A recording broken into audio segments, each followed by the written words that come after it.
The sun was hot that afternoon as Sarah tied her baby girls, Emma and Ella, to her chest with a faded wrapper. They were barely a month old, and their cries were soft and weak from hunger. Sarah hadn't eaten since the night before. Her breast milk was drying up. She sighed, wiped the sweat off her forehead, and thought of her husband, George, who had left the house in the morning without a word. She assumed he had gone to look for work, though he hadn't said where. Looking down at her daughters, she whispered, "Don't worry, my darlings. Mama will find something for us today." Sarah thought of Anita, her best friend since secondary school, who lived just 2 streets away. Adjusting the wrapper tightly around her babies, she began the short walk to Anita's house, hoping for a little money to buy food. She knocked on the wooden door, but when no one answered and finding it unlocked, she stepped in softly, calling out, "Anita?" Laughter from the bedroom caught her attention. A familiar voice, "George?" Heart pounding, Sarah tiptoed closer, her baby stirring against her chest. Through the slightly open door, she saw George, half naked, laughing and drinking malt on the bed with Anita, who wore only a short wrapper. They were sharing meat, laughing like carefree children. George spotted Sarah first, and, instead of showing shame, snapped, "Why are you barging in like a madwoman?" Anita didn't bother to cover herself and hissed, "Didn't your mother teach you to knock?" Frozen, Sarah's lips trembled, but no words came out. Her babies started crying. Finally, she whispered, "So this is why you've been disappearing all day. George, our daughters are hungry. I came to Anita for help, and this is what I find." George rolled his eyes and laughed mockingly, blaming Sarah for giving birth to 2 girls instead of a boy. Anita, smiling cruelly, chimed in that Sarah should feel lucky George stayed this long. When Sarah reminded George their daughters were just babies, he sneered, saying the doctor had told them she could have no more children, like a spoon that couldn't fetch soup, useless. As Anita laughed, George added that he needed a real woman who could bear sons. Tears streamed down Sarah's face as George insulted her appearance, her poverty, her very existence. Anita casually sipped her drink, betraying the years of friendship without a second thought. Clutching her crying babies closer, Sarah said quietly, "I didn't come to beg for love. I came to feed my children. But God is watching." George mocked her again, telling her to ask God for rice and beans. Saying no more, Sarah turned and walked out, the sun scorching her skin, but the fire in her heart burning hotter. She wandered home with no clear direction, knowing only that she was truly on her own now, with 2 helpless little girls depending entirely on her. Back in their one-room apartment, Sarah sat on the cracked floor. The fan hadn't worked in months, the zinc roof leaked, and the stove was cold and empty. But something inside her shifted. She kissed her babies' foreheads and whispered, "Your father may have turned his back on us, but I will never turn mine. I don't know how, I don't know when, but I promise you both, Emma and Ella, I will give you a good life, even if it means selling the roof over our heads."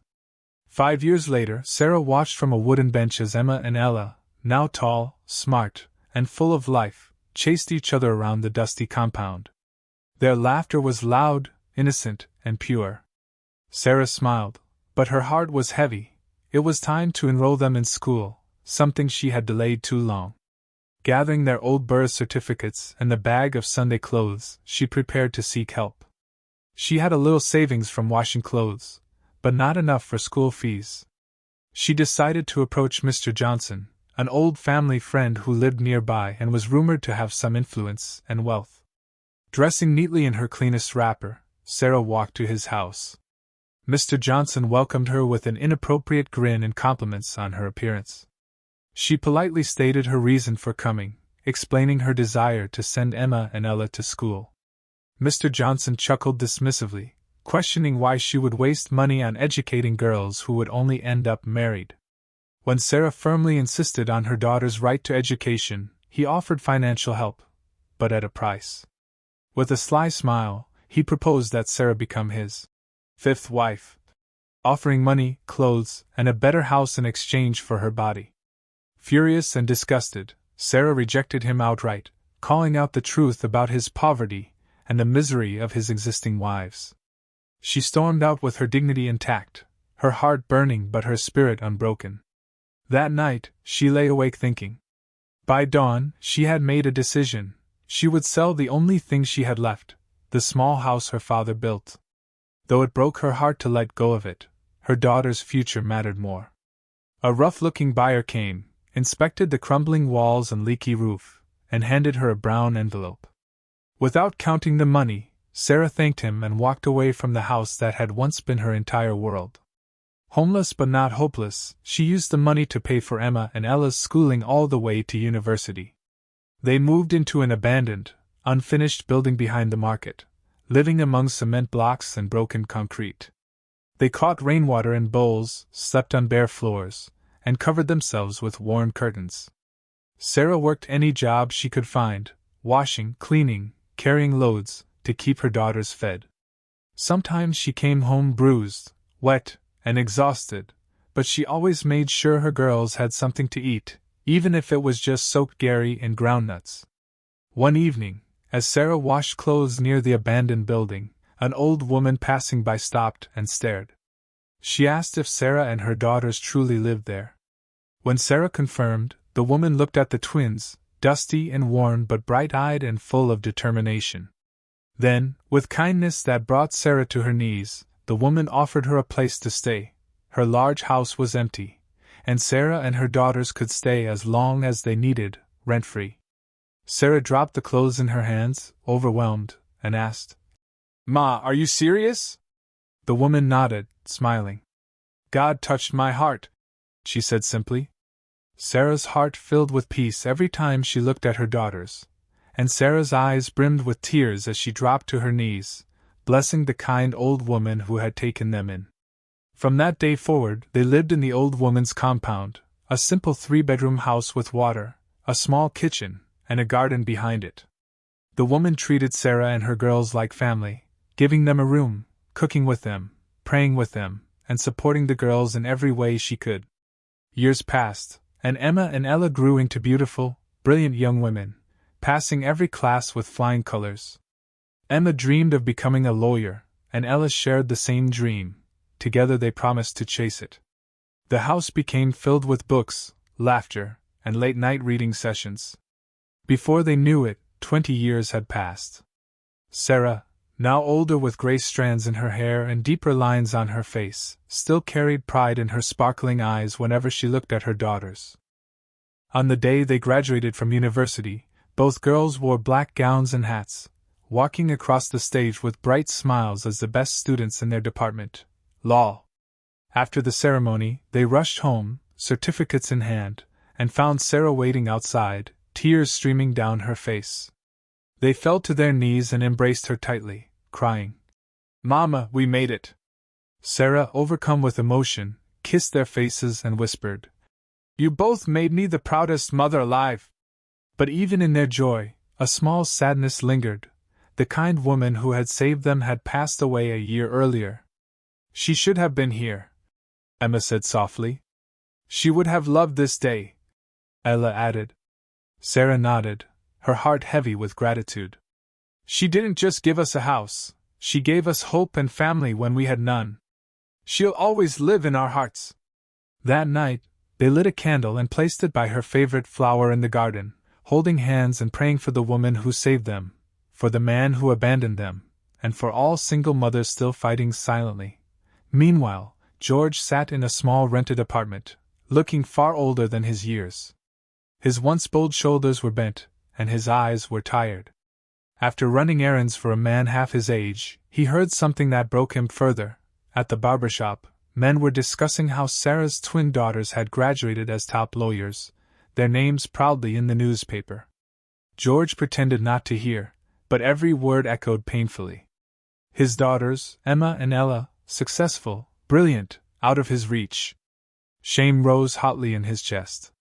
When he returned home, Anita, the woman he had chosen over Sarah, stormed into the room, shouting insults. She mocked his uselessness, berated him for being lazy, and called him a foolish old man. Finally, George stood up and said what he had buried for years: she had ruined his life. Furious, He called her out for her lies, for sleeping around, and for destroying what was left of his dignity. Anita laughed cruelly, reminding him that he had chosen her. George, broken, admitted that he had left a queen for an empty, cursed life. Lowering his voice, he whispered the words that burned deepest. His daughters were now lawyers, beautiful, smart, everything he could have been proud of, and he had no part in it. Anita, unbothered, walked away laughing. 2 days later, George could no longer endure living under Anita's roof. When she demanded an apology for his embarrassment in front of her sugar daddy, George refused. He packed his few belongings and walked out of the door, finally leaving behind his greatest mistake. That night, Anita prepared for Chief Roland's arrival, wearing a red fitted gown and cooking a lavish meal. Chief Roland, wealthy and proud, arrived, but Anita, fueled by greed and impatience, insulted him for not fulfilling his promises. Furious, he slapped her, and when Anita pushed back, he shoved her violently. Her head hit the table's edge. She didn't move again. In a panic, Chief Roland called the police, falsely blaming George for her death before fleeing the scene. George, meanwhile, was staying quietly at a friend's house, trying to rebuild what little life he had left, when police burst in, guns drawn. Accused of Anita's murder, George protested desperately, but it was no use. The system had already been bribed. In a swift, cruel trial, George was sentenced to death by hanging within 60 days. He wept bitterly in prison, abandoned, helpless, full of regret. One day, his friend Mark visited him, and George, broken, begged him to find Sarah and the girls to plead for their forgiveness. Mark, heartbroken, promised to try. Mark nervously walked into the tall law firm building, clutching his cap in his hand. He approached the receptionist and asked for Ella. After a brief wait, he was directed to her office. Ella, sharp and beautiful in her suit, greeted him with professional coolness, unaware of the storm he carried inside. She frowned and leaned back in her chair. "So you came to talk to me about him?" She folded her arms. "Why? What business do I have with a man who walked out on me, our mother, and my twin sister when we were just babies? Where were you, old stranger?" Mark nodded sadly. I know you don't know me, and I have no right to be here. But your father is in prison. He has been sentenced to death. He was accused wrongly." Ella's eyes didn't blink. "He didn't kill Anita," Mark said quickly. "Someone else did. But he's the one paying for it." Ella remained quiet. "He asked me for only one thing," Mark continued. "Not to save him, just to tell you and your sister that he's sorry. That he doesn't want to die without your forgiveness." Ella stood up from her chair. "Forgiveness?" Mark nodded. "Yes." She shook her head slowly. "That man abandoned our mother. Left her with newborn babies. Called her useless. Walked out of our lives like we meant nothing." "I know," Mark said gently. "And I'm not here to defend what he did. It was wrong. Very wrong. But he is broken now. Lost. Afraid. And for once, he is truly sorry." Ella walked to the window, facing away. "My mother suffered," she cried. "She starved. She worked day and night for us. That man never came back. He never asked how we were doing. He never even sent a grain of rice." Mark didn't speak. He gave her time. After a long pause, Ella spoke softly. "And now after all these years he's in trouble, and he wants us to forgive him?" Mark's voice was low. "He's not asking for help. He's asking for peace before he dies. I know it's hard. I know it may even feel unfair. But I promised him I would try." Ella turned around, her eyes watery. "It's hard. Too hard. I understand," Mark said. "You don't need to decide now. I only ask, talk to your sister. Talk to your mother. If nothing changes, I'll understand." She looked at Mark for a long moment, then said, "Come back in 2 weeks. I'll speak to my family before then." Mark nodded quickly. "Thank you. That's all I ask." As he turned to leave, Ella spoke again. Tell him nothing is promised. I can't promise anything. Mark stopped at the door. I will. But thank you for not chasing me out. She didn't answer. She just stared at her table in silence. As Mark left the building, he looked up at the sky and sighed. Lord, please touch their hearts. Ella sat at the edge of her mother's bed. Emma stood near the window with her arms folded. Sarah was sitting on a plastic chair, holding her glasses and looking down. The room was quiet. Heavy. Mom, Ella said softly. We need to talk. Sarah looked up, already sensing what the conversation was about. It's about Dad, Emma added. Sarah stood up quickly. Don't call him that. He lost the right to be called that years ago. Mom, please, Ella said. Just listen. Sarah shook her head. No. There's nothing to listen to. That man hurt me. He hurt you. He left us in the worst way. He said things I can never forget. He's in prison now, Ella said. He's been sentenced to death. He was accused wrongly. Sarah was quiet. He didn't kill Anita, Emma continued. One of her sugar daddies did. But he's taking the blame. He's poor. He has no one. He has nothing. He needs our forgiveness now. I don't care, Sarah said sharply. He left me when I was bleeding, when I had nothing, when I was carrying 2 babies. And now he wants my forgiveness? He's not asking you to fight for him, Ella said. He just wants to rest in peace. He wants to say sorry. Sarah's lips trembled. For years I cried myself to sleep. I worked with wounds on my hands and sores on my feet. I begged strangers to feed you too. Where was he? Tears filled her eyes. I carried shame, hunger, pain, but I carried it with pride because I refused to give up on you.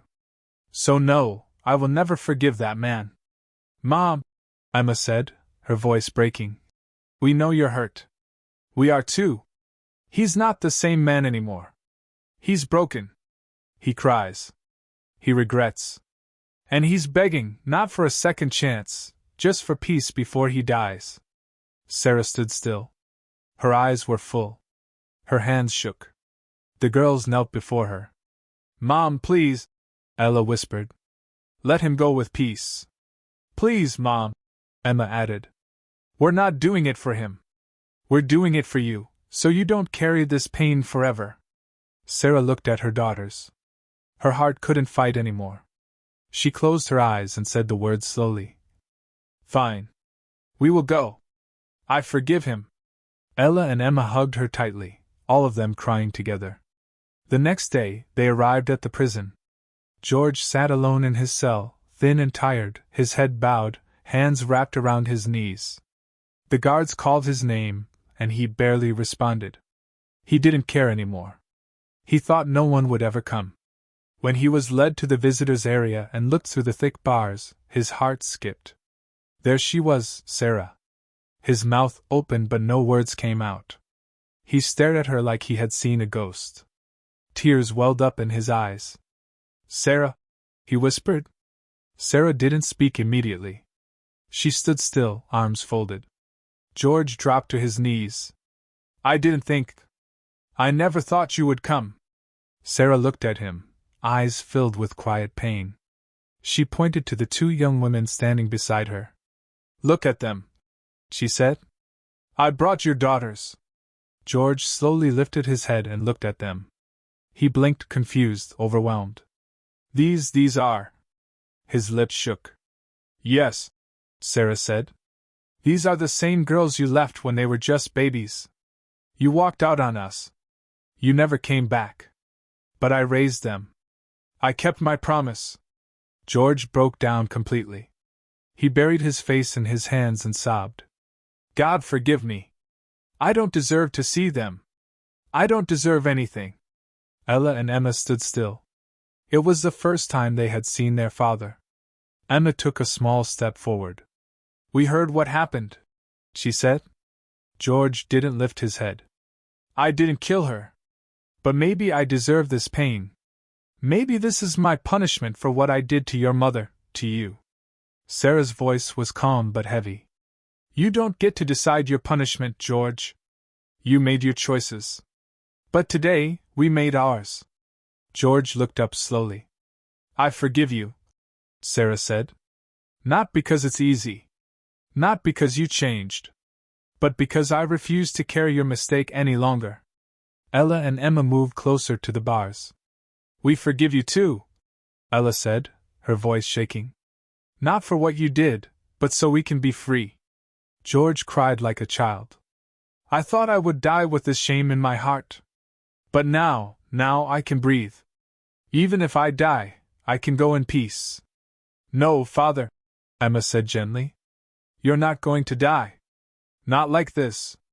George looked up, shocked. We're lawyers, Ella said. And now we're going to fight for you. George covered his face again, overwhelmed. You would still fight for me after all I did? Yes, Sarah said quietly. Because no one deserves to die for a crime they didn't commit. And because our daughters believe in justice. George dropped his head again. Thank you. Thank you. It was the first time in many years he felt the weight of love again, not because he earned it, but because they chose to give it. After that emotional prison visit, Ella and Emma didn't waste time. They wiped their tears and got to work. They met with a senior lawyer who helped them reopen their father's case. They requested access to files, reports, and police records. They read everything and found many things that didn't make sense. Look at this, Emma said, pointing to the report. No fingerprints taken. No photos from the crime scene. Just a rushed confession. Ella frowned. He didn't even confess. The police just wrote what they were told. It became clear someone powerful had covered the truth. But Ella and Emma were not afraid. They were determined. They returned to the street where Anita lived. They went from house to house, asking questions, hoping someone had seen something. Then one old woman told them. Check Mr. Phillip. He has a CCTV camera outside his house. I don't know if it still works, but it faces Anita's gate. That was their first real hope. They rushed to Mr. Phillip's house. He was a retired teacher, kind and helpful. When they asked about the camera, he nodded. Yes, it works. I don't check it often, but it records everything. He gave them the footage from the day Anita died. Back at the office, they played the video, their hearts beating fast. And there it was, clear as day. Chief Rowland was seen entering Anita's house in the afternoon. Hours later, he came out alone, looking nervous, glancing around. Emma paused the video. There. That's him leaving the scene. Ella sat back and took a deep breath. We've got him. They took the footage straight to the police and also filed it in court as new evidence. The story spread fast. Newspapers, TV stations, and social media picked it up. People were shocked. How could they have sentenced an innocent man? The police had no choice. Chief Rowland was arrested and brought to court. This time, there was no escape. The judge watched the CCTV video. The truth could not be denied. Chief Rowland stood in silence, his head down. His lawyer had nothing to say. The judge shook his head. You tried to shift your crime to an innocent man. You took a life and then tried to destroy another. He looked at the courtroom and said clearly, Chief Rowland, for the murder of Anita Raymond and for framing an innocent man, you are sentenced to life imprisonment. The room was silent for a moment, then filled with quiet cries of relief. George was declared innocent and released from prison the next day. When he stepped outside, he saw Sarah, Ella, and Emma waiting for him. He dropped to his knees. Thank you, he said. Thank you for believing in me, even when I didn't believe in myself. Sarah helped him up. Let's go home. And for the first time in many years, George walked not as a prisoner, not as a broken man, but as a father who had been given a second chance.